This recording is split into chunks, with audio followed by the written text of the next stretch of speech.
Mi propia madre me llevó a juicio por negarme a darle mi casa a su hijo dorado. Me llamó egoísta y malagradecida. No rogué, me quedé en silencio.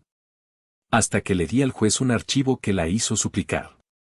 Si aún no estás suscrito al canal, haz clic en el botón de suscripción y activa la campanita para no perderte ninguna de nuestras historias.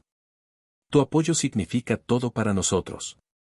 Si esta historia te parece interesante, déjale un like. También me encantaría saber de qué ciudad eres, déjanos el nombre de tu ciudad en los comentarios. Ahora, empecemos con la historia. El aire de Guadalajara en septiembre es espeso, una mezcla del calor que se niega a morir y la promesa de lluvia que cuelga en las nubes grises. Ese martes, el aire dentro de mi coche se sentía aún más pesado. El tráfico de la avenida Adolfo López Mateos era un monstruo lento y rugiente, y yo solo quería llegar a casa. Mi casa.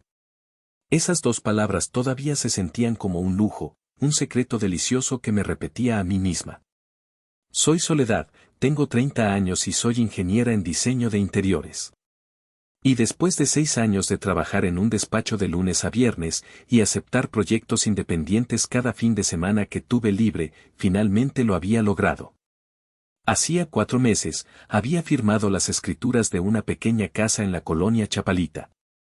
No era una mansión, pero tenía un pequeño jardín trasero donde soñaba con plantar jacarandas y un cuarto extra que planeaba convertir en mi estudio. Era mía. Cada ladrillo, cada centímetro de yeso, pagado con mi propio sudor y con incontables noches de insomnio. Cuando finalmente giré la llave en la cerradura, un suspiro de alivio se escapó de mis labios. Dejé mi portafolio y las llaves en la mesita de la entrada y me quité los zapatos, sintiendo la fría madera del piso bajo mis pies. El silencio de la casa me abrazó. Era una paz que había anhelado toda mi vida. Revisé el correo por pura costumbre, esperando solo encontrar recibos y publicidad. Pero allí, entre un folleto de pizzas y el estado de cuenta de la luz, había un sobre grande, de color manila, con sellos oficiales y mi nombre escrito en una tipografía fría e impersonal. Sentí una punzada de extrañeza. No esperaba nada del gobierno, ni de ningún juzgado. Lo abrí con cuidado, rasgando el papel con el dedo. Adentro, varias hojas engrapadas. La primera palabra que saltó a la vista, en negritas, me heló la sangre: demanda civil. Mi cerebro se negó a procesarlo. ¿Una demanda? ¿A mí? No tengo deudas, no he chocado, no tengo enemigos, que yo sepa. Mis ojos recorrieron el documento, buscando una explicación, un error. Y entonces lo vi.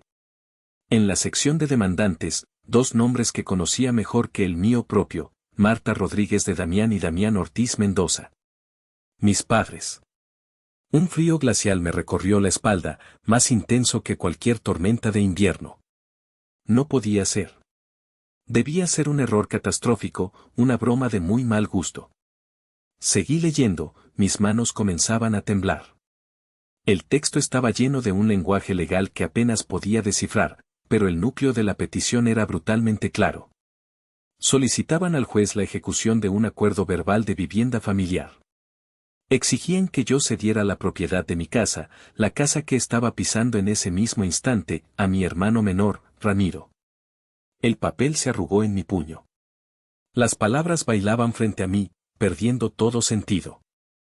Apoyo familiar implícito, bienestar del núcleo familiar, promesa verbal realizada en presencia de testigos. ¿Qué promesa? ¿Qué testigos? Un zumbido agudo comenzó a sonar en mis oídos. Me apoyé contra la pared, sintiendo que las piernas me fallaban. Miré a mi alrededor, a las paredes que había pintado con tanta ilusión, a la luz del atardecer que se filtraba por la ventana del comedor. Todo el orgullo, toda la alegría que sentía por mi hogar, se convirtió en cenizas en mi boca. Mis propios padres me estaban demandando. Y no era por dinero. Era para arrancarme mi sueño de las manos y dárselo a su hijo de oro. El recuerdo de esa noche, 3 semanas atrás, me golpeó con la fuerza de una bofetada. Había sido un sábado. Pasé todo el día en la cocina, con el delantal puesto y el corazón lleno de una emoción infantil. Quería que todo fuera perfecto. Era la primera vez que mi familia vendría a mi casa, a mi espacio. Preparé mole poblano desde cero, siguiendo la receta de la abuela, un platillo que sabía que a mi madre le encantaba, o al menos, eso solía decir.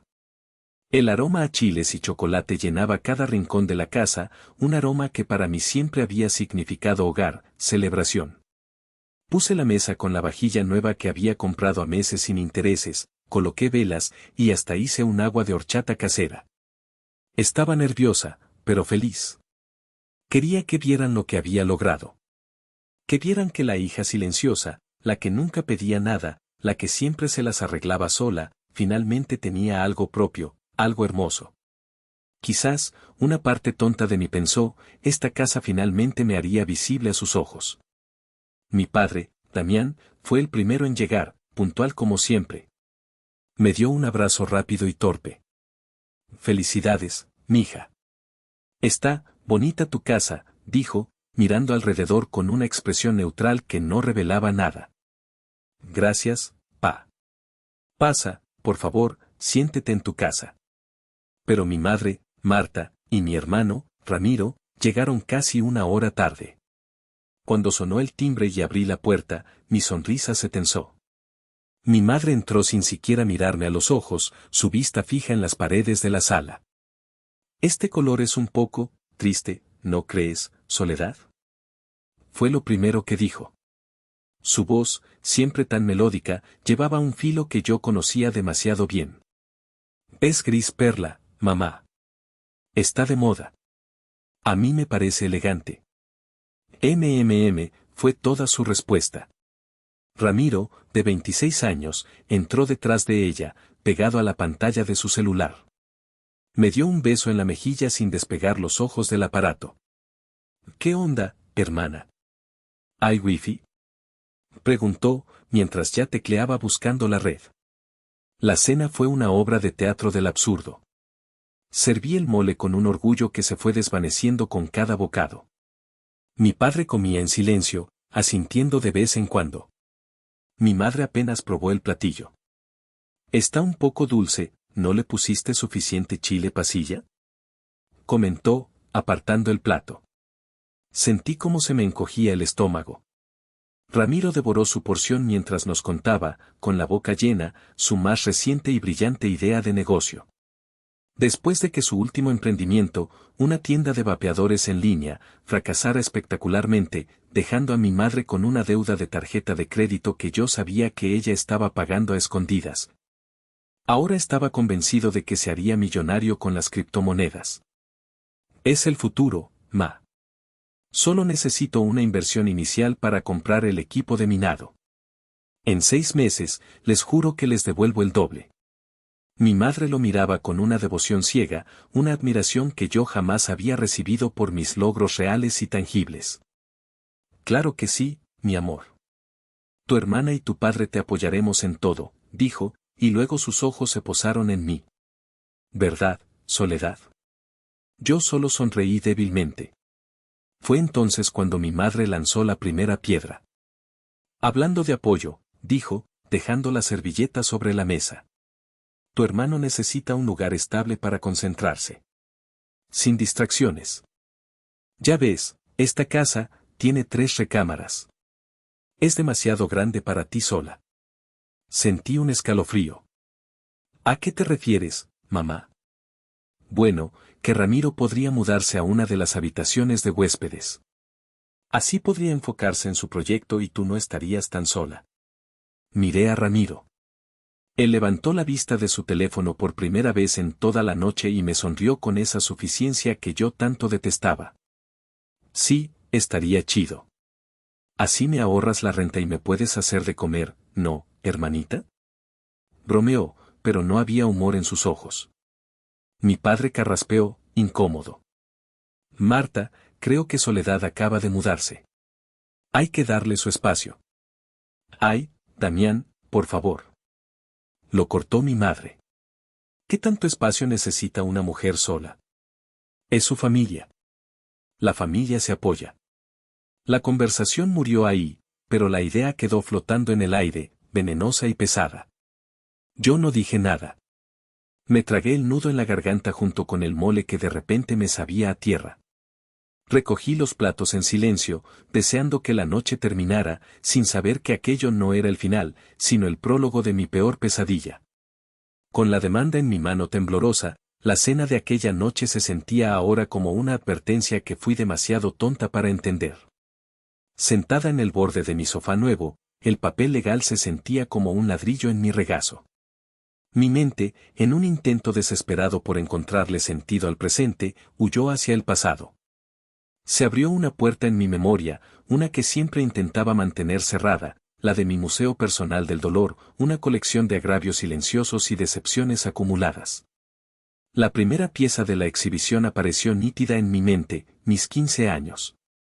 Yo no quería una fiesta ostentosa, solo una cena familiar, un vestido bonito y quizás un pequeño viaje. Pero mis padres me dijeron que la economía familiar no estaba bien. Entiéndelo, mija, me había dicho mi padre con su habitual tono de disculpa, ahora mismo no podemos hacer un gasto así. Ya habrá tiempo para celebrar después. Mi madre fue más directa. Una señorita no necesita tanto escándalo. Además, esas fiestas son para presumir, y nosotros somos una familia humilde. Acepté sin protestar, como siempre. Celebré mis 15 años con un pastel comprado en el supermercado y una pizza. 3 años después, para el cumpleaños número 18 de Ramiro, la mala economía se había evaporado milagrosamente. Le organizaron una fiesta en un salón con más de 100 invitados, DJ, y barra libre. Recuerdo haber estado en un rincón, viendo a mi madre llevarle orgullosa un pastel de 3 pisos mientras los mariachis tocaban las mañanitas. Cuando le pregunté cómo era posible, su respuesta fue un golpe helado: tu hermano es hombre, Soledad. Para él, estas cosas son importantes. Son contactos, es su presentación en sociedad.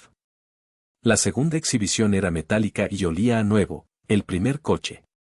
Durante mis 5 años de carrera en el ITESO, fui y vine en camión. 2 horas de ida, 2 de vuelta.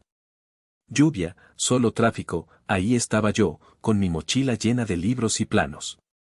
Cuando me gradué y conseguí mi primer trabajo, tuve que pedir un préstamo personal para comprar un Tsuru usado, un coche noble pero viejo que me dejó tirada más de una vez. Estaba orgullosa de él, era mi primer gran logro. Un año después, Ramiro abandonó la carrera de comunicación a la mitad del segundo semestre. Para animarlo y ayudarlo a encontrar su camino, mis padres le compraron un Mazda nuevo, del año. Para que se mueva, para que busque oportunidades, justificó mi madre. Recuerdo el nudo de rabia e impotencia en mi garganta cuando vi a Ramiro estacionar su coche reluciente frente a la casa, quejándose porque el color no era exactamente el que él quería. Yo seguía pagando el préstamo de mi Tsuru.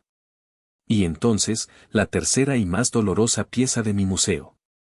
Una herida que pensé que había cicatrizado, pero que ahora se abría de nuevo.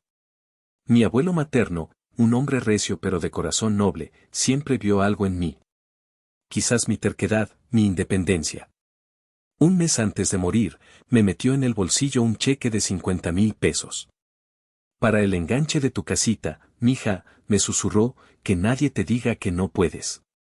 Lloré de gratitud. Guardé ese dinero como un tesoro sagrado.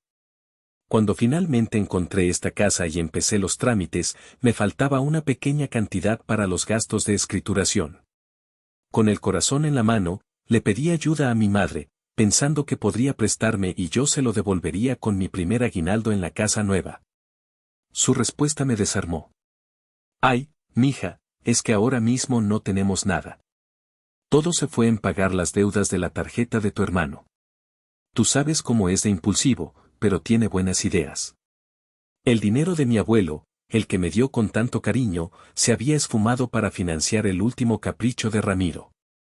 Y la pieza final, la más reciente y amarga. Mi sueño roto. Desde que era una niña, mi único escape era un cuaderno y una caja de lápices de colores. Amaba dibujar. Quería ser artista, pintar murales, crear mundos en un lienzo. Era lo único que me hacía sentir que mi voz importaba.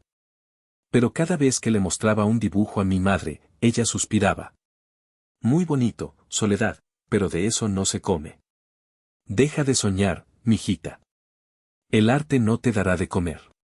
Estudia algo que deje dinero. Me empujó hacia la ingeniería, un camino práctico, seguro, rentable. Y yo obedecí. Sacrifiqué mi pasión por su aprobación, una aprobación que de todas formas nunca llegó. La ironía cruel era verla financiar, uno tras otro, los proyectos creativos de Ramiro, un equipo de DJ profesional, una cámara de video para su canal de YouTube que nunca grabó, un curso de mixología. Para él, sus pasiones eran inversiones. La mía, era una pérdida de tiempo. Cada uno de esos recuerdos era un eslabón de la misma cadena que ahora me ataba a este sofá, con esta demanda en la mano. No era solo una casa. Nunca lo fue. Era el clímax de una vida entera siendo la hija funcional, la hija invisible, la que siempre proveía y nunca recibía. La que tenía que ser fuerte porque su hermano era sensible. La que tenía que ser práctica para que su hermano pudiera ser creativo. Y ahora, el único símbolo tangible de mi sacrificio, de mi éxito silencioso, querían arrebatármelo. Porque, a sus ojos, hasta mis logros le pertenecían a él. El recuerdo de esa noche no se detenía en la cena. Se arrastraba, como una serpiente, hasta el momento final, el que selló el destino de nuestra relación, aunque en ese momento yo no lo supiera. Después de recoger los platos y lavar los trastes sola, mientras mi madre y Ramiro veían la televisión en la sala, sentí una mano en mi hombro. Era ella. Soledad, ven. Quiero enseñarte algo en la terraza, dijo con una dulzura que inmediatamente me puso en alerta. La seguí. La noche era fresca y las luces de la ciudad parpadeaban a lo lejos. Me había esforzado en ese pequeño espacio, colocando macetas con helechos y una pequeña guirnalda de luces cálidas. Era mi rincón de paz. Es bonito aquí, ¿verdad? Comenzó, su voz suave como el terciopelo. Asentí, sin saber a dónde quería llegar. Un lugar tranquilo. Justo lo que Ramiro necesita. Mi corazón dio un vuelco. Mamá, ¿podemos no hablar de eso ahora, por favor? Ella ignoró mi súplica. Se giró para mirarme, su rostro recortado por la suave luz. Soledad, tu padre y yo lo hemos hablado. Seriamente. Y hemos tomado una decisión. Es lo mejor para todos. ¿Qué decisión? Pregunté, aunque una parte de mí ya sabía la respuesta y se encogía de miedo. Vas a dejar que Ramiro se mude aquí. No a una de las habitaciones. A la casa. Me quedé sin aire. Era como si me hubieran golpeado en el estómago. ¿Qué? No, no entiendo. ¿Quieres que me vaya de mi propia casa? No seas dramática, chasqueó la lengua. No te irás. Pero la casa es demasiado para ti. Ramiro la necesita más. Él está en un momento crucial de su vida, necesita estabilidad para que sus proyectos funcionen. Tú ya tienes tu carrera, tu estabilidad. Las palabras salían de su boca con una lógica torcida que me mareaba. Pero es mía. Logré decir, mi voz un hilo tembloroso. Yo la pagué. Cada peso. ¿Por qué tendría que dársela a Ramiro? Porque eres su hermana mayor. Y es tu deber. Además, aquí hizo una pausa, como si fuera a revelarme una verdad universal, tú te casarás algún día. Te irás a vivir con tu marido a su casa. Esta casa se quedará vacía. Es mejor que desde ahora esté a nombre de Ramiro, para evitar problemas en el futuro. Es lo más práctico. La practicidad. La misma palabra que usó para matar mi sueño de ser artista, ahora la usaba para intentar robarme mi hogar. La miré, incrédula. La mujer que me dio la vida, de pie en la terraza que yo había construido, me estaba diciendo que mis logros eran temporales, un simple espacio de espera hasta que un hombre me diera un lugar real en el mundo. Y que, mientras tanto, el fruto de mi trabajo debía servir como colchón para mi hermano. No, dije, y la palabra sonó extraña, fuerte, en el silencio de la noche. Nunca le había dicho que no de forma tan rotunda. ¿Cómo que no? Su dulzura se evaporó, dejando al descubierto el acero que había debajo. No, mamá. No voy a poner mi casa a nombre de Ramiro. Es mi casa. Punto. Su rostro se endureció. Sus ojos, normalmente cálidos, se convirtieron en dos pedazos de hielo. No puedo creer lo egoísta que eres, Soledad. Después de todo lo que hemos hecho por ti, todo lo que te hemos dado. ¿Así es como nos pagas? ¿Quién te crió? ¿Quién te dio la vida? Se lo debes a esta familia. Le debes a tu hermano una oportunidad. Yo me he ganado mis propias oportunidades, repliqué, mi voz ganando fuerza. Y él ha tenido docenas, todas pagadas por ustedes. No te atrevas a hablarle así a tu madre. Su voz se elevó, filosa y llena de una indignación que me pareció obscena. Malagradecida. Eso es lo que eres. Una malagradecida. Se dio la vuelta y se fue, dejándome sola en la terraza. Las lucecitas cálidas de repente se sentían frías y distantes. No lloré. No grité. Solo me quedé ahí, temblando, sintiendo cómo se rompía el último hilo que me unía a la idea de que, en algún lugar profundo de su corazón, mi madre me amaba por ser yo, y no por lo que podía proveer. Después de horas de dar vueltas en mi sala, con la demanda sobre la mesa de centro como una bomba de tiempo, sentí que me ahogaba. Eran las 11 de la noche y la casa, mi santuario, se sentía como una celda. Cada sombra parecía una acusación. ¿Era egoísta? ¿Era una malagradecida? Las palabras de mi madre resonaban en mi cabeza, venenosas y persistentes. Necesitaba una voz externa, una que no estuviera contaminada por la dinámica tóxica de mi familia. Solo había una persona a la que podía llamar. Mi tío Miguel, el hermano menor de mi madre, siempre había sido diferente. Mientras mi madre era rígida y controladora, mi tío era relajado, justo y tenía un detector de mentiras incorporado que funcionaba a la perfección, especialmente con su propia familia. Era el único que, en las reuniones familiares, me guiñaba un ojo cuando Ramiro empezaba con sus fantasías de millonario o cuando mi madre me lanzaba una crítica velada. Busqué su número con dedos torpes. Contestó al segundo tono, su voz grave y tranquila. ¿Sole? ¿Qué pasó? Es tarde. ¿Estás bien? Y con esa simple pregunta, me rompí. Las lágrimas que había contenido durante horas comenzaron a brotar, silenciosas y calientes. Le conté todo, mi voz entrecortada por los sollozos. La cena, la propuesta en la terraza, y finalmente, la demanda.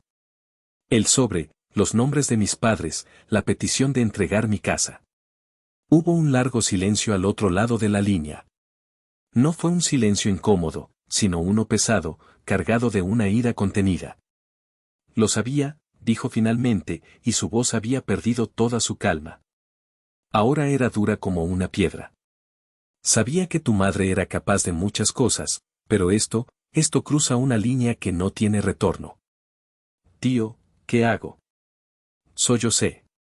Me está llamando egoísta, dice que se lo debo a la familia, no les debes nada, Soledad. Me interrumpió con una fuerza que me sobresaltó. Escúchame bien. No les debes absolutamente nada. Has trabajado como nadie desde que saliste de la universidad. Te has pagado todo tú sola, sin pedirles un solo peso. ¿Y ellos? Han convertido a Ramiro en un inútil consentido, un parásito que cree que el mundo le debe algo. Y tu madre, mi hermana, está tan ciega que es capaz de destruir a una hija para seguir inflando el ego del otro. Sus palabras eran duras, pero eran la verdad. Una verdad que yo había sentido pero que nunca me había atrevido a formular. Pero es una demanda legal. Tienen un abogado. Yo no sé nada de esto. Tengo miedo. El miedo es lo que ellos quieren que sientas. Es su arma principal. Pero no vas a dejar que te intimiden. No esta vez, hizo una pausa. Mañana a primera hora, vas a buscar un abogado. Uno bueno. No escatimes en gastos, yo te ayudo si es necesario. No vas a hablar con tus padres, ni con Ramiro. Ni una llamada, ni un mensaje. Nada. A partir de ahora, toda comunicación será a través de tu abogado. Asentí, aunque él no podía verme.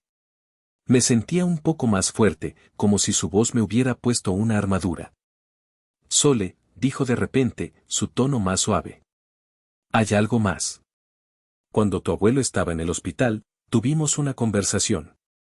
Él sabía cómo era tu madre. Sabía del favoritismo.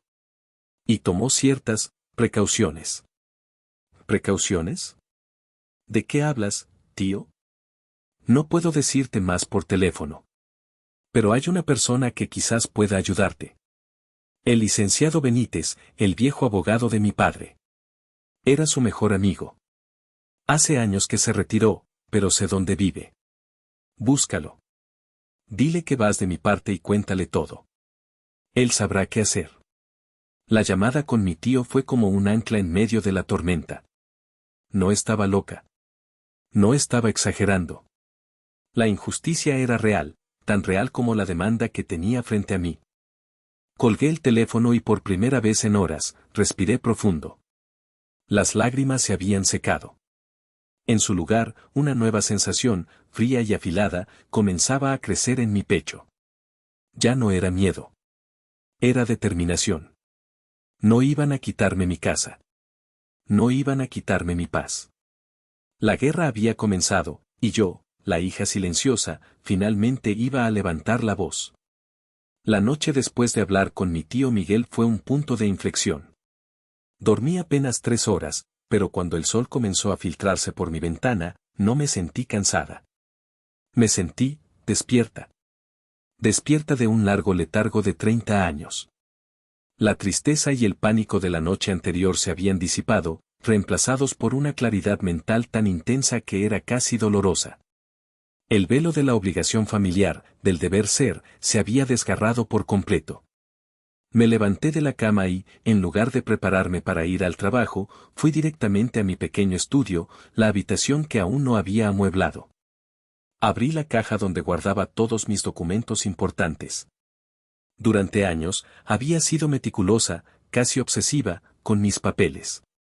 Era una de esas manías que desarrollas cuando sabes que eres tu única red de seguridad.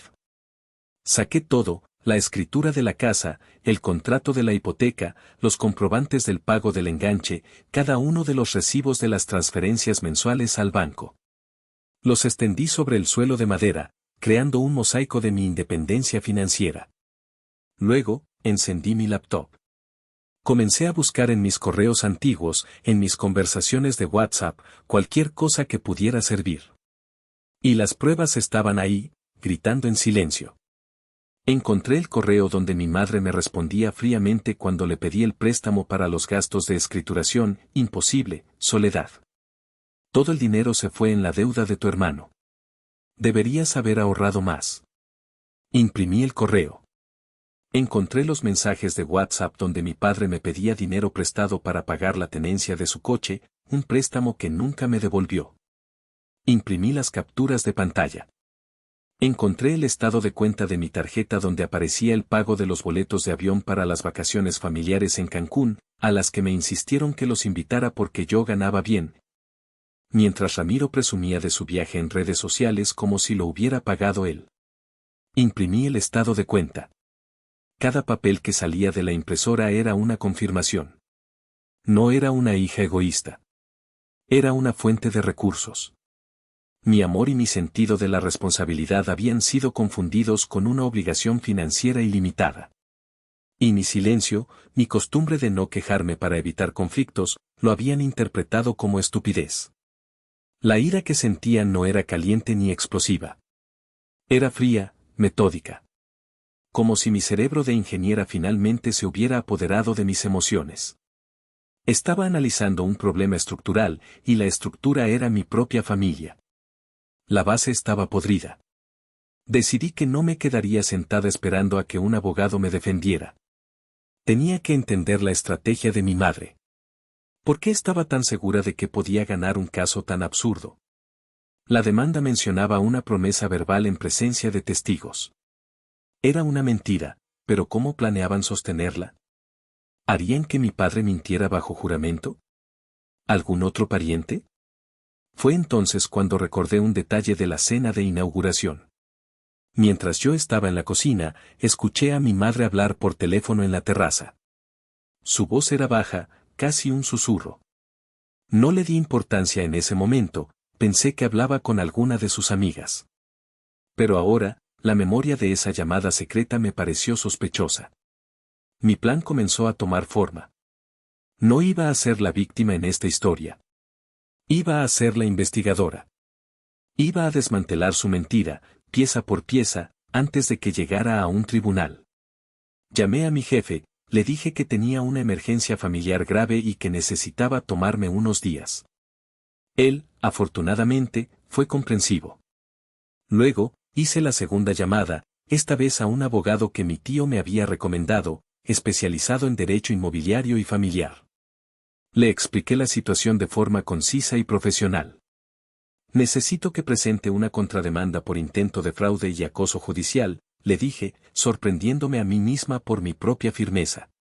Hubo un silencio al otro lado. Señorita Ortiz, ¿está segura? Es un movimiento muy agresivo contra su propia familia. Licenciado, respondí, mi voz sin un ápice de duda, ellos declararon la guerra cuando enviaron esa demanda a mi casa. Yo solo voy a elegir las armas. Colgué el teléfono. Miré el montón de papeles sobre el suelo. Ya no eran solo documentos. Eran mi arsenal. Y estaba lista para usarlo. Los siguientes 2 días fueron un torbellino de actividad febril. Me reuní con mi abogado, el licenciado Robles, un hombre mayor con ojos astutos que parecían haberlo visto todo. Revisó mis documentos con una ceja levantada, asintiendo lentamente. Tiene un caso sólido para la defensa, señorita Ortiz, dijo, juntando las yemas de sus dedos. La propiedad es claramente suya. Pero la contrademanda por fraude es difícil de probar. Necesitaríamos evidencia de que actuaron con dolo, con la intención de engañar al tribunal. La encontraré, le aseguré, aunque no tenía idea de cómo. Volví a casa con la cabeza llena de terminología legal y una creciente sensación de urgencia. Sabía que mi madre no era una genio criminal, pero era terca y, cuando se trataba de Ramiro, sorprendentemente astuta. Tenía que haber algo más, una pieza del rompecabezas que no estaba viendo. La respuesta llegó de la forma más mundana posible. Mientras ordenaba la pila de correspondencia que se había acumulado, mis ojos se posaron de nuevo en el sobre que lo empezó todo. Y al lado, otro que había pasado por alto. Era un estado de cuenta de una de esas tiendas departamentales de lujo, dirigido a Ramiro Ortiz Mendoza. Pero la dirección era la mía. Calle Paseo de la Arboleda, número 1422, Colonia Chapalita. Mi dirección. Fruncí el ceño. ¿Desde cuándo Ramiro usaba mi dirección? Él vivía con mis padres. A menos que... Una idea helada comenzó a formarse en mi mente. Tomé el teléfono y marqué el número de servicio al cliente que venía en el reverso del sobre. Después de navegar por un laberinto de menús automáticos, finalmente hablé con un operador. Buenas tardes, hablo para reportar un posible error en la dirección de envío de un estado de cuenta, dije, tratando de sonar casual. Soy la dueña de la propiedad en Paseo de la Arboleda 1422 y estoy recibiendo correspondencia para un tal Ramiro Ortiz. Él no vive aquí. El operador tecleó algo. Un momento, por favor. Sí, aquí tengo la información. La dirección del señor Ortiz fue actualizada el mes pasado. Nos envió la documentación de respaldo para verificar su residencia. ¿Documentación de respaldo? Sentí que mi corazón empezaba a latir más rápido. ¿Qué tipo de documentación? Señorita, esa información es confidencial, mire, lo interrumpí, mi voz firme, soy la propietaria legal de esa dirección. Si alguien está usándola de forma fraudulenta para obtener crédito, necesito saberlo. Por favor. Hubo una pausa. Pude escuchar al operador suspirar. De acuerdo. Según nuestros archivos, la dirección se verificó con una copia de un contrato de arrendamiento notariado. Un silencio espeso llenó la línea. ¿Un contrato de qué? De arrendamiento, señorita. Un contrato de alquiler. Donde usted, Soledad Ortiz, aparece como la arrendadora, y el señor Ramiro Ortiz como el arrendatario. Está firmado por ambas partes y sellado por un notario público. Colgué el teléfono sin despedirme. La habitación comenzó a dar vueltas. Un contrato de arrendamiento. Falso. Un documento legal, notariado, que nunca había visto en mi vida. La magnitud de su engaño me golpeó con fuerza. No era solo una mentira verbal, una exageración familiar. Era un fraude premeditado. Habían creado evidencia física para sostener su demanda, para demostrarle al juez que Ramiro tenía un vínculo legal con mi casa. Y mi madre, su firma segaramente estaba ahí como testigo. La ira que sentí fue tan pura y tan intensa que me dejó sin aliento. Me levanté y empecé a caminar de un lado a otro de la sala, como un animal enjaulado. ¿Cómo se atrevían? La audacia, la desfachatez de falsificar mi firma, de inventar un contrato, de usar mi hogar como escenario para su estafa. Llamé de inmediato al licenciado Robles. Lo tengo, le dije, sin preámbulos. Tengo la prueba del dolo. Le expliqué lo del estado de cuenta y la llamada al banco. Escuchó en silencio, y cuando terminé, solo dijo una cosa: solicitaré una copia certificada de ese supuesto contrato al banco y al notario que lo selló. Si lo que dice es cierto, señorita Ortiz, su madre y su hermano no solo van a perder la demanda. Van a enfrentar a la justicia. Al colgar, me di cuenta de que ya no había vuelta atrás. Habían cruzado el Rubicón. Y en su intento de robarme la casa, me habían entregado el arma perfecta para destruirlos. Con la evidencia del contrato falsificado en camino, sentí una oleada de poder. Pero las palabras de mi tío Miguel seguían resonando en mi cabeza: tu abuelo tomó ciertas precauciones. ¿Qué podía ser más allá de este fraude tan burdo? La curiosidad y una extraña sensación de deber me impulsaron a seguir la última pista. Tenía que encontrar al licenciado Benítez. Mi tío me había dado una dirección en la colonia Santa Teresita, un barrio antiguo y tradicional de Guadalajara, muy lejos de los modernos despachos de abogados en la zona financiera. Al día siguiente, conduje hasta allí. La calle era tranquila, bordeada de árboles viejos y casas de fachadas coloridas. Encontré el número, una casa modesta, de un solo piso, con una reja de hierro forjado y macetas llenas de geranios rojos. Parecía más la casa de un abuelo que la de un abogado que guardaba secretos familiares. Toqué el timbre. Después de un momento, la puerta se abrió y apareció un hombre de unos 80 años. Era delgado, con el pelo completamente blanco y unos ojos azules, sorprendentemente claros y penetrantes, detrás de unos lentes gruesos. Sí, dijo, su voz rasposa por la edad. ¿Licenciado Benítez? Pregunté, sintiéndome de repente como una niña. Él mismo. Aunque ya tiene mucho que no ejerzo. ¿En qué puedo ayudarla, señorita? Mi nombre es Soledad Ortiz. Soy nieta de don Ignacio Rojas. Mi tío, Miguel Rojas, me dijo que hablara con usted. Al escuchar el nombre de mi abuelo, la expresión del hombre cambió. Sus ojos se suavizaron y una pequeña sonrisa se dibujó en sus labios. Soledad. Claro. La hija de Marta. Pasa, por favor, pasa. El interior de la casa olía a libros viejos y a café recién hecho. Me guió hasta una pequeña sala llena de estanterías que se doblaban bajo el peso de incontables libros de derecho y literatura. Nos sentamos en 2 sillones de cuero gastado. Tu tío me llamó esta mañana, dijo, observándome con atención. Me contó la situación. Es una verdadera infamia. Lo siento mucho, muchacha. Gracias, licenciado. Mi tío mencionó que mi abuelo le había confiado algo.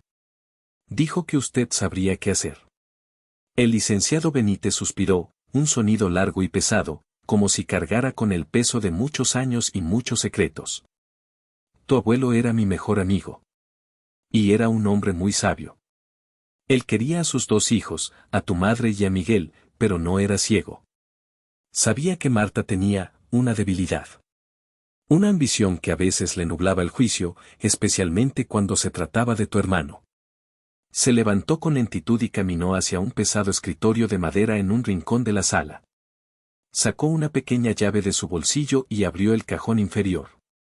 De adentro, extrajo un viejo portafolio de cuero, de esos que ya no se fabrican, con las iniciales de mi abuelo, IRG, grabadas en oro desvaído. Lo puso sobre la mesita de centro, entre nosotros dos. El sonido del cuero viejo al tocar la madera resonó en el silencio de la habitación. Ignacio me entregó esto una semana antes de morir, explicó, su voz cargada de solemnidad. Me hizo prometerle que lo guardaría en un lugar seguro. Y me dio una instrucción muy clara: Benítez, si algún día mi hija Marta, cegada por su amor desmedido por su hijo, intenta cometer una injusticia grave contra Soledad, entrégale este portafolio. Ella sabrá qué hacer con la verdad. Miré el portafolio. Se veía inofensivo, pero sentí un aura de poder emanando de él. Era como si la voluntad de mi abuelo estuviera contenida en ese cuero gastado. Durante años, esperé y recé para que este día nunca llegara, continuó el licenciado. Tenía la esperanza de que Marta recapacitara, de que el amor de madre la guiara por el camino correcto. Pero parece que me equivoqué. Extendió una mano temblorosa y empujó el portafolio hacia mí. Ahora es tuyo, Soledad. Tu abuelo quería que tuvieras las herramientas para defenderte. Lo que hay aquí dentro, es la verdad. Y la verdad, muchacha, es el arma más poderosa de todas. Agradecí con un nudo en la garganta, tomé el portafolio y salí de esa casa sintiendo que no solo llevaba documentos, sino el legado de justicia de mi abuelo. No sabía qué encontraría adentro, pero por primera vez sentí que no estaba sola en esta lucha. Tenía a mi tío. Tenía a mi abogado. Y ahora, tenía la última voluntad de mi abuelo protegiéndome desde el más allá. Si te está interesando esta historia y quieres saber qué secretos ocultaba el abuelo, por favor, dale un me gusta a este video, suscríbete al canal si aún no lo has hecho. Y déjame un comentario diciéndome desde qué ciudad me estás escuchando. Cada comentario, cada like, ayuda a que esta historia llegue a más personas. Te lo agradezco de todo corazón. Ahora, continuemos. Conduje de regreso a mi casa en una especie de trance, con el portafolio de cuero en el asiento del copiloto. Pesaba mucho más de lo que su tamaño sugería. O quizás era el peso de la verdad que contenía. No me detuve en ningún sitio. Fui directo a mi sala, cerré la puerta con llave y corrí las cortinas, creando una burbuja de privacidad en mi propio hogar profanado. Coloqué el portafolio sobre la mesa del comedor y me quedé mirándolo durante un largo minuto. Mis manos sudaban. Tenía miedo de lo que iba a encontrar. Miedo de que la verdad fuera más fea de lo que ya imaginaba. Finalmente, respiré hondo y abrí las dos hebillas metálicas. El chasquido que hicieron al soltarse fue anormalmente ruidoso en el silencio de la casa. El interior olía a papel viejo, a tiempo encapsulado. Lo primero que vi fue un sobre amarillo, cerrado, con mi nombre escrito en la caligrafía elegante y ligeramente inclinada de mi abuelo, para mi nieta, Soledad. Lo aparté con cuidado, decidiendo dejarlo para el final. Debajo, había una carpeta de cartón atada con un listón. La desaté. Dentro, había varios documentos. El primero era una copia certificada del testamento de mi abuelo. Comencé a leerlo, mi corazón latiendo con fuerza contra mis costillas. Dejaba la casa familiar a mi madre, algunas propiedades a mi tío Miguel y una suma de dinero a cada uno de sus nietos. A mí me correspondía la misma cantidad que a Ramiro. Hasta ahí, todo parecía normal. Pero engrapado a la última hoja, había un codicilo, un anexo al testamento, fechado apenas 2 meses antes de su muerte. Y fue ahí donde el mundo se detuvo. En ese codicilo, mi abuelo especificaba algo que yo desconocía por completo. Me heredaba, única y exclusivamente a mí, un terreno de su propiedad en Ajijic, a orillas del lago de Chapala. Leí la descripción: un lote de 500 metros cuadrados, con vista al lago, como un regalo personal para mi nieta Soledad, en reconocimiento a su esfuerzo, su independencia y para compensar las dificultades que sé que enfrentará. Adjunto venía un avalúo de la época, 1.500.000 pesos. Me quedé sin aliento. Un terreno. Un terreno que valía casi tanto como mi casa. Un patrimonio que mi abuelo me había dejado a mí, y solo a mí. ¿Por qué nunca supe de esto? ¿Por qué mi madre, la albacea del testamento, nunca me lo mencionó? La respuesta estaba en los siguientes documentos de la carpeta.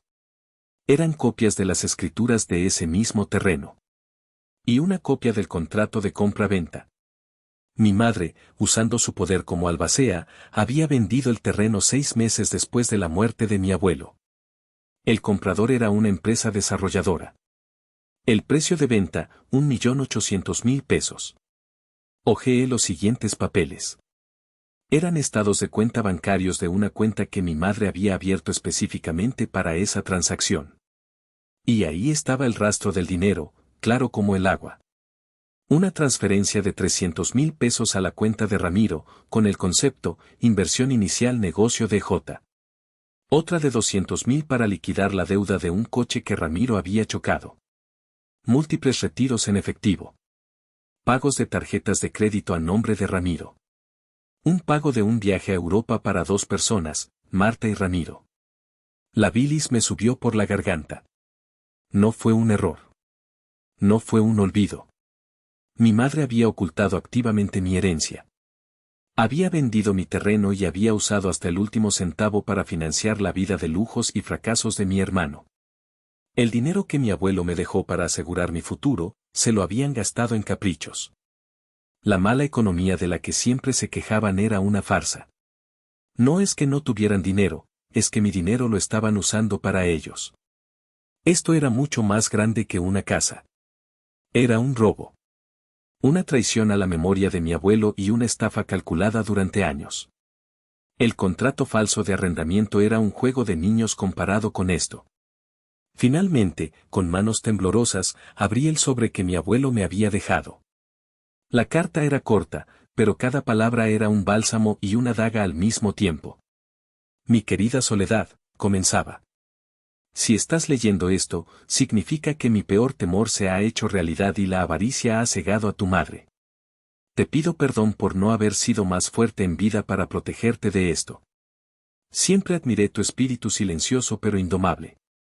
Este terreno era tu seguridad, tu independencia. Ella no tenía derecho a quitártelo.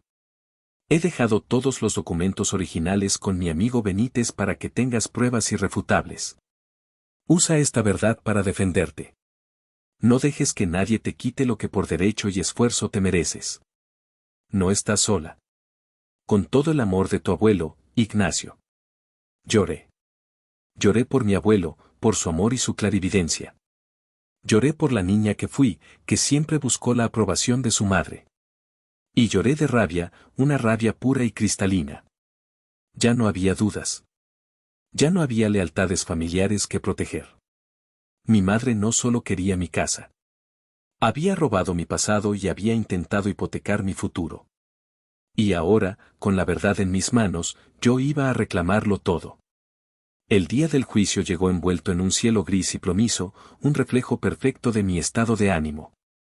Al entrar al juzgado, un edificio imponente y frío en el centro de Guadalajara, sentí un nudo de acero en el estómago. A mi lado, el licenciado Robles caminaba con una calma profesional que me tranquilizaba un poco. Llevaba bajo el brazo un portafolio idéntico al que me dio el licenciado Benítez, pero el suyo estaba lleno de estrategia legal. Entramos en la sala. Era más pequeña de lo que había imaginado, con paredes de madera oscura y una atmósfera solemne que pesaba en el aire. Y allí estaban ellos. Mi familia. Sentados en la primera fila del lado contrario. Mi madre, Marta, iba vestida con un traje sastre de color beige, el cabello perfectamente peinado, con una expresión de víctima digna y agraviada. A su lado, Ramiro, con una camisa blanca impecable, miraba al frente con una estudiada expresión de tristeza. Parecía un niño bueno al que le habían quitado su juguete. Y detrás de ellos, mi padre, Damián, encogido en su asiento, con la mirada perdida en el suelo. Parecía un espectador avergonzado de su propio circo. No me miraron. Ninguno de ellos. Era como si yo fuera una extraña, una enemiga. Y supongo que, en ese momento, lo era. Me senté junto a mi abogado y coloqué mi bolso en el suelo. Adentro, llevaba la carta de mi abuelo. Necesitaba sentirla cerca. La jueza entró, una mujer de unos 50 años, con el cabello recogido en un moño severo y una mirada que no admitía tonterías. La sesión comenzó. El primero en hablar fue el abogado de mi madre, un hombre joven y de aspecto resbaladizo con un traje demasiado brillante. Se puso de pie y comenzó su discurso, su voz goteando una falsa compasión. Su señoría, estamos aquí hoy no por un simple conflicto inmobiliario, sino por una tragedia familiar. Estamos aquí porque la señora Marta y el señor Damián, padres devotos y amorosos, solo buscan el bienestar de sus dos hijos.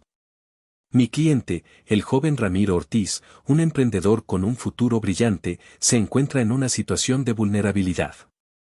Y su hermana, la demandada, la señorita Soledad Ortiz, en un acto de egoísmo incomprensible, le ha negado el apoyo que le fue prometido verbalmente, un techo estable bajo el cual desarrollar su potencial. El abogado continuó, pintando un cuadro en el que yo era la villana. Una hermana fría y calculadora que, tras alcanzar el éxito, le daba la espalda a su familia. Me describió como una persona solitaria y resentida, que acaparaba una casa grande por puro capricho, mientras su hermano sensible y creativo sufría. Mencionó la promesa verbal, asegurando que tenían testigos que la confirmarían. Era una actuación digna de un Oscar.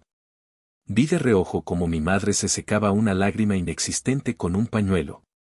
Ramiro bajó la cabeza, como abrumado por la emoción. Era todo tan falso, tan grotescamente planeado, que sentí náuseas. Cuando terminó, la jueza me miró por primera vez. Sus ojos eran como dos escáneres, fríos y analíticos. Licenciado Robles, su turno, dijo. Mi abogado se levantó. No había dramatismo en sus movimientos. Era la personificación de la calma. Gracias, su señoría. Mi cliente y yo no vamos a entrar en el terreno del melodrama familiar. Nos atendremos a los hechos y a las pruebas. Y las pruebas, su señoría, son irrefutables. Su voz, tranquila pero firme, llenó la sala. Para empezar, solicito que se presente como prueba número 1 la escritura pública de la propiedad en cuestión, donde se establece, sin lugar a duda, que la única propietaria es mi cliente, la señorita Soledad Ortiz. El abogado de mi madre se levantó. Protesto. Eso no refuta la existencia de un acuerdo verbal posterior. Permítame continuar, colega, dijo Robles sin inmutarse. Como prueba número 2, los estados de cuenta bancarios de mi cliente, que demuestran que el 100% de los fondos para el enganche y cada una de las mensualidades de la hipoteca han salido, única y exclusivamente, de su cuenta personal. La jueza asintió, tomando notas. El show había terminado. Ahora comenzaba la batalla real, una batalla de papeles y verdades, no de lágrimas de cocodrilo. Y yo, por primera vez, me sentí lista para pelear. El licenciado Robles dejó que la información de las pruebas 1 y 2 se asentara en la sala. El ambiente había cambiado. El melodrama inicial se había disuelto, dejando solo la fría estructura de la ley. Ahora, su señoría, continuó Robles, su tono volviéndose un poco más afilado, la parte demandante basa su caso en una supuesta promesa verbal. Una promesa que mi cliente niega categóricamente. Pero lo que la parte demandante no esperaba es que nosotros tuviéramos pruebas, no de una promesa, sino de un intento de fraude. El abogado contrario saltó de su asiento. Fraude. Protesto, su señoría. Es una acusación calumniosa. Protesta denegada. Quiero escuchar esto, dijo la jueza, inclinándose ligeramente hacia adelante. Gracias, dijo Robles. Me gustaría presentar la prueba número 3. Es una copia certificada de un estado de cuenta de una tienda departamental a nombre del señor Ramiro Ortiz, enviado a la dirección de mi cliente. Y como prueba número 4, una copia certificada del documento que el señor Ramiro Ortiz usó para verificar esa dirección ante la institución financiera. Un oficial del juzgado tomó los documentos y se los entregó a la jueza. Pude ver el momento exacto en que mis padres se dieron cuenta de lo que estaba pasando. El rostro de mi madre perdió todo el color y miró a Ramiro con pánico. Mi hermano parecía querer que se lo tragara la tierra. Lo que tiene en sus manos, su señoría, explicó Robles, es un contrato de arrendamiento. Un contrato donde mi cliente supuestamente le renta una habitación a su hermano. Un contrato que, convenientemente, le serviría para establecer un vínculo legal del señor Ramiro con la propiedad. Solo hay un problema, la firma de mi cliente, la arrendadora, es una falsificación. Un murmullo recorrió la sala. La jueza levantó la vista de los papeles y sus ojos se clavaron en mi madre y en Ramiro. Eran 2 rayos láser. Y lo que es más grave, añadió mi abogado, subiendo el tono por primera vez, el contrato está notariado. Lo que significa que estamos ante el delito de falsificación de documentos y posible fraude procesal. El silencio en la sala era total. El castillo de naipes de mi madre se estaba derrumbando y el sonido era ensordecedor. Pero el licenciado Robles aún no había terminado. Sin embargo, su señoría, el intento de fraude no termina aquí. Hay una historia detrás de la desesperación de la señora Marta por obtener esta casa. Una historia de engaño que se remonta a varios años atrás. Y para contar esa historia, con su permiso, me gustaría llamar a un testigo. Proceda, dijo la jueza, su interés ahora al máximo. La defensa llama al estrado al licenciado Abel Benítez. Mi madre jadeó. Pude ver el terror puro en sus ojos cuando el licenciado Benítez, mi guardián de la verdad, se levantó de la parte trasera de la sala y caminó lentamente hacia el estrado. Se movía con la dignidad de sus 80 años, un fantasma del pasado que venía a cobrar una deuda de justicia. Después de jurar decir la verdad, el licenciado Robles comenzó el interrogatorio. Licenciado Benítez, ¿puede decirnos cuál era su relación con el señor Ignacio Rojas, padre de la demandante Marta Rodríguez? Ignacio era mi mejor amigo desde la infancia, y fui su abogado personal durante más de 40 años, respondió Benítez, su voz clara y firme. ¿Estuvo usted a cargo de la redacción y ejecución de su testamento? Así es. ¿Podría informarle al tribunal si el señor Rojas dejó alguna herencia específica a su nieta, la señorita Soledad Ortiz? El abogado de mi madre se levantó. Protesto. El testamento del señor Rojas no es materia de este juicio. Protesta denegada, dijo la jueza. El testigo puede contestar. Benítez miró directamente a mi madre. No había odio en su mirada, solo una profunda decepción. Sí. En un codicilo final a su testamento, don Ignacio le heredó a su nieta Soledad un terreno de su propiedad en Ajijic. ¿Y qué sucedió con ese terreno, licenciado? La albacea del testamento, la señora Marta Rodríguez, vendió el terreno 6 meses después del fallecimiento de su padre. Sin embargo, nunca le informó a la heredera, la señorita Soledad, de la existencia de dicho terreno ni le entregó el dinero producto de la venta. Si antes había un murmullo, ahora había un grito ahogado colectivo. La jueza miró a mi madre, cuyo rostro era una máscara de cera. No tengo más preguntas, su señoría, dijo Robles. Luego, se giró hacia la jueza y entregó el golpe de gracia. Pero sí tengo más pruebas. Solicito que se acepte el expediente completo que el licenciado Benítez ha conservado durante años. Incluye la copia del testamento original, la escritura de venta fraudulenta del terreno y los estados de cuenta que demuestran cómo el dinero de la herencia de mi cliente fue malversado por su madre y su hermano. Le entregó el portafolio de mi abuelo al oficial. La verdad, completa y documentada, estaba ahora en manos de la justicia. Miré a mi familia.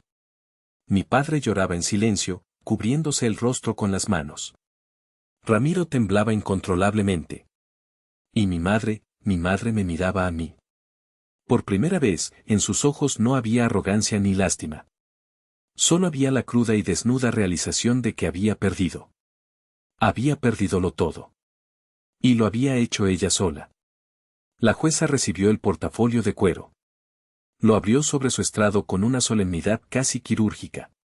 Durante lo que parecieron horas, pero que probablemente fueron solo 10 minutos, revisó los documentos en un silencio absoluto. La única cosa que se escuchaba en la sala era el pasar de las hojas y la respiración contenida de los presentes. No miró a nadie. Solo leía, su rostro una máscara de concentración. De vez en cuando, hacía una anotación con su pluma. Yo no apartaba la vista de ella. En esa mujer, en su juicio, descansaba el veredicto no solo sobre mi casa, sino sobre mi vida entera, sobre la validación de mi dolor silencioso. El licenciado Robles estaba sentado a mi lado, inmóvil como una estatua. Había hecho su trabajo. Ahora todo dependía de la ley. Finalmente, la jueza cerró el portafolio. Se quitó los lentes, los limpió con un pañuelo y se los volvió a poner. Levantó la vista y su mirada recorrió la sala hasta detenerse en la mesa de los demandantes. He revisado las pruebas presentadas por ambas partes, comenzó, su voz resonando con una autoridad implacable. Y he llegado a una conclusión. Hizo una pausa que estiró los nervios de todos al límite. En primer lugar, con respecto a la demanda principal, este tribunal desestima por completo la petición de la parte demandante por ser improcedente, frívola y carente de todo mérito legal.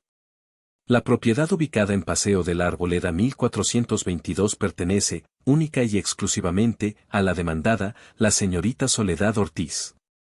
Se ordena a la parte demandante abstenerse de cualquier acto que perturbe a la señorita Ortiz en el goce y disfrute de su legítima propiedad. Un suspiro de alivio tan profundo salió de mi pecho que sentí que me mareaba. Lo había logrado. Mi casa estaba a salvo. Pero la jueza no había terminado. Su rostro se endureció aún más. En segundo lugar, continuó, su voz bajando un tono, volviéndose más gélida, las pruebas presentadas por la defensa pintan un panorama sumamente preocupante. Evidencian un patrón de conducta que va más allá de un simple conflicto familiar. Sugieren la posible comisión de varios delitos graves. Mi madre levantó la cabeza bruscamente. Por lo tanto, este tribunal ha tomado la decisión de dar vista de este expediente completo al Ministerio Público. Se solicitará que se inicie una carpeta de investigación en contra de la ciudadana Marta Rodríguez y el ciudadano Ramiro Ortiz por los posibles delitos de falsificación de documentos, fraude procesal y administración fraudulenta en perjuicio de la señorita Soledad Ortiz, en lo que respecta a la sucesión testamentaria del señor Ignacio Rojas. El golpe del mazo de la justicia resonó en la sala, final y terrible. No fue un sonido de victoria para mí. Fue el sonido de una familia rompiéndose de forma irreparable. Ramiro soltó un sollozo audible. Mi padre se veía como un hombre destruido. Y mi madre, su expresión era de pura incredulidad, como si no pudiera comprender que sus acciones finalmente tuvieran consecuencias. Se levanta la sesión, anunció la jueza. Y con esa frase, la guerra había terminado. La gente comenzó a salir de la sala en un murmullo de comentarios y miradas furtivas. Yo me quedé sentada, tratando de asimilar lo que acababa de suceder. El licenciado Robles me puso una mano en el hombro. Se hizo justicia, Soledad. Asentí, incapaz de formular una palabra. Sentía un torbellino de emociones, alivio, agotamiento y una tristeza profunda y vacía. No había alegría en esta victoria. Mientras guardábamos nuestros papeles, vi cómo mi familia se levantaba. Mi padre, guiado por su abogado, salió rápidamente, sin mirar atrás. Ramiro, con el rostro rojo y cubierto de lágrimas, fue prácticamente arrastrado fuera de la sala por su propio representante legal. Solo mi madre se quedó atrás. Cuando terminé de guardar mis cosas y me disponía a salir, ella se paró frente a mí, bloqueándome el paso. Su rostro, antes pálido por el shock, ahora estaba congestionado por la furia. ¿Estás feliz?